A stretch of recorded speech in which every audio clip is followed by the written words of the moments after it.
Oke, ada kabar penting nih buat pembangunan di desa-desa seluruh Indonesia. Ada sebuah aturan baru yang tujuannya cuma satu, bikin semua proses pembangunan jadi lebih sederhana, lebih cepat, dan yang paling penting, lebih memberdayakan warga desa itu sendiri. Yuk kita kupas tuntas bareng-bareng. Nah, semangat gotong royong kayak gini, ini nih jantung dari semua perubahan yang akan kita bahas. Jadi, aturan baru ini bukan soal nambahin birokrasi yang ribet, justru sebaliknya. Ini tentang memperkuat semangat kebersamaan biar setiap proyek itu benar-benar terasa milik kita, dibangun oleh kita, dan untuk kita di desa. Jadi, gimana cara kerjanya? Semuanya itu berpusat pada satu konsep kunci, yaitu swakelola. Mungkin sering dengar ya, tapi apa sih artinya? Yuk kita bedah. Swakelola itu gampangnya ya, kelola sendiri. Idenya simple banget. Desa itu memaksimalkan semua kekuatan yang mereka punya, mulai dari tenaga kerja warganya, material yang ada di sekitar, sampai semangat gotong royongnya buat menjalankan sebuah proyek. Nah, konsep inilah yang jadi fondasi dari semua aturan baru ini.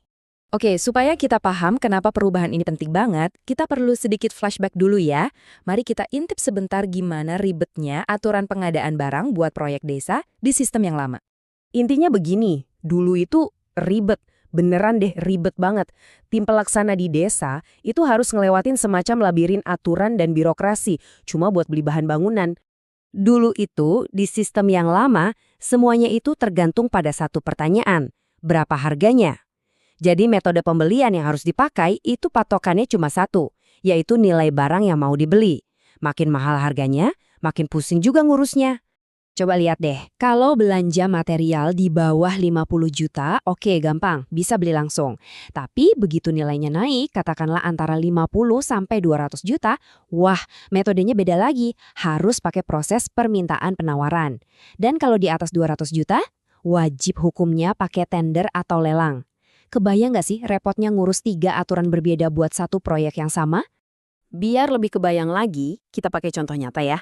Anggap aja desa Anda lagi mau bangun gedung serbaguna dengan total anggaran katakanlah 825 juta rupiah. Nah, ini dia nih bagian pusingnya. Untuk satu gedung itu aja, tim di desa harus bikin lelang buat material yang nilainya 375 juta rupiah. Terus, bikin lagi proses permintaan penawaran buat belanja yang 100 juta. Belum selesai. Masih harus belanja langsung buat material-material kecil lainnya. Satu proyek tapi butuh 3 proses pengadaan yang beda-beda cuma buat beli bahan bangunan. Tapi, lupakan semua keribetan tadi. Itu semua cerita lama. Sekarang, mari kita sambut era baru yang jauh lebih simpel. Berkat Peraturan Presiden Nomor 46 Tahun 2025.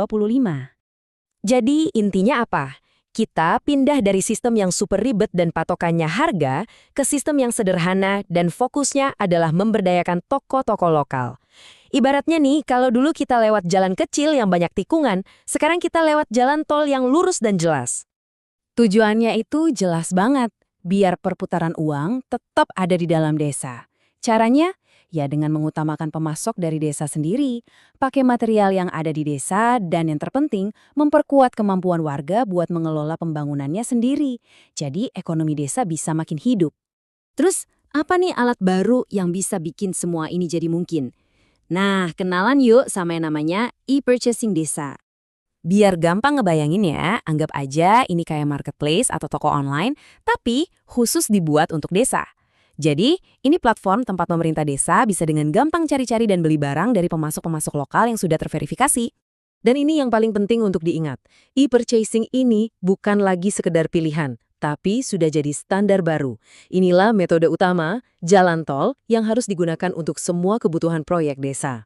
Nah, pasti ada yang bertanya kan, gimana kalau barang yang kita butuhin, misalnya jenis semen tertentu, ternyata nggak ada di katalog e-purchasing? Pertanyaan yang bagus. Tenang aja, sistemnya fleksibel kok. E-purchasing itu memang prioritas utama. Tapi kalau barangnya memang benar-benar nggak tersedia di sana, metode lain seperti pembelian langsung atau permintaan penawaran masih bisa dipakai sebagai cadangan. Jadi proyek dijamin nggak bakal mandek. Lalu, kapan semua ini mulai berjalan? Peraturannya sendiri sudah ditetapkan di tahun 2025. Nah, setiap pemerintah daerah diberi waktu sampai paling lambat tahun 2027 untuk menerapkan sistem e-purchasing lokal ini secara penuh. Jadi kita semua sedang dalam masa transisi sekarang. Oke, kita sudah bahas aturannya. Sekarang kita masuk ke bagian yang paling penting. Apa artinya semua ini buat Anda di desa dalam praktek sehari-hari? Ingat kan contoh kita tadi? Proyek gedung 825 juta rupiah yang proses pengadaannya ribet itu? Nah, sekarang mari kita lihat lagi proyek yang sama, tapi dengan kacamata aturan yang baru. Oke, ini rincian anggarannya. Untuk urusan upah pekerja dan honorarium, itu ada cara pembayarannya sendiri ya. Fokus kita sekarang ada di pengadaan material yang total nilainya mencapai 575 juta rupiah. Ingat ya, dulu angka 575 juta ini harus dipecah jadi beberapa paket, terus diurus lewat lelang, permintaan penawaran, dan pembelian langsung. Pokoknya merepotkan. Dan inilah perubahannya. Sekarang seluruh material senilai 575 juta rupiah itu bisa dibeli melalui satu jalur tunggal yang sederhana, yaitu lewat e-purchasing desa. Udah, gitu aja. Dari 3 proses yang rumit, sekarang jadi satu proses digital yang efisien. Ini benar-benar sebuah revolusi dalam kesederhanaan. Pada akhirnya, inilah yang terpenting. Aturan yang baru ini lebih sederhana, lebih transparan, dan fokusnya pada kekuatan lokal. Pertanyaannya sekarang untuk kita semua, bagaimana komunitas Anda akan memanfaatkan kemudahan baru ini untuk membangun jalan, gedung, dan masa depan yang lebih baik bagi desa? Jawabannya ada di tangan kita semua.